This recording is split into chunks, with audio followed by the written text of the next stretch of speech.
Itangazo: ubuyobozi bw'ishuri Kirehe ICPCS Training Center Limited ryigisha imyuga mu gihe gito ibizwi nka short courses urubyiruko n'abantu bakuru buramenyesha yuko ryatangiye kwandika abashaka kwiga muri iryo shuri mu mashami akurikira: gusudira, ububaji, ubudozi ndetse no gutunganya imisatsi. Abiga muri iryo shuri biga mu gihe cy'amezi 6 kugeza ku mezi 9 bagahabwa certificate y'ikigo cya leta cy'imyuga n'ubumenyingiro Rwanda TVET Board. Kwiyandikisha ni ku cyicaro cy'ishuri mu karere ka Kirehe no mu murenge wa Nasho mu gakiriro ka Nasho. Ku bindi bisobanuro mwahamagara kuri telefone 078 62 53 183.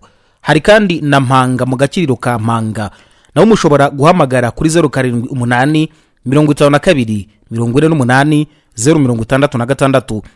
Kwiyandikisha bikorwa kuva kuwa mbere kugeza kuwa gatanu mu masaha y'akazi kuva saa 2 za mu gitondo kugeza saa 11 z'umugoroba.